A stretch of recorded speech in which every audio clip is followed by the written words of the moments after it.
Daar's iets baie opwindend aan seisoen 16 van Boersoeke Vrou, want ons het 'n splinternuwe episode. En ons director, Philip Nolte, het met die fantastiese konsep opgekom om dan juis hierdie ekstra episode te gebruik om vir ons deelnemers meer tyd te gee op die plaas.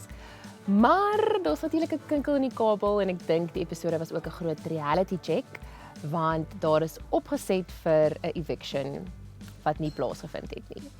En ek dink wat baie interessant was, want dit is die eerste keer wat dit gedoen is in Boersoeke Vrou geskiedenis, maar ook die heeltemal uiteenlopende verskillende reaksies op elke plaas. Ek dink JW was die mees geskok. Ek dink omdat hy die program en die formaat so goed ken, het hy dit glad nie sien kom nie. Ek dink Neil ken nie die program so goed nie, maar ek dink dit het hom verras. Dondrey het begin lag, ek dink net uit pure skok.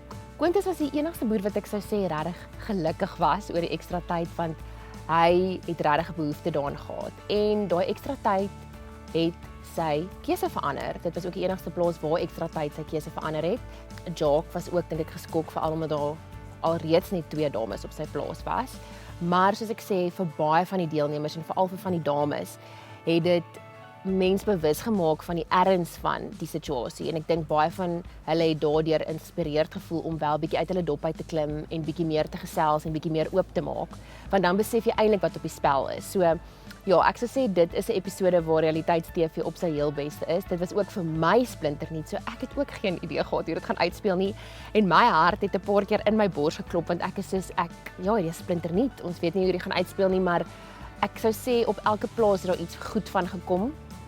Het sy dit was vir 'n boer wat ekstra tyd nodig gehad het, of by party van hulle was dit 'n dame wat ekstra tyd nodig gehad het om net 'n bietjie meer closure te kry. Een van hulle het so mooi vir my gesê, sy sê die feit dat sy 'n dag later eers huis toe gegaan het, het net vir haar gehelp om meer rustigheid te hê oor die hele situasie. So ja, ek weet nie of ons dit weer kan doen met Boersoeke Vrou nie, maar ja, dit was interessant en 'n voorreg om te kan deel wees van iets nuut, as dit kom by 'n formaatprogram wat eintlik al so lank speel.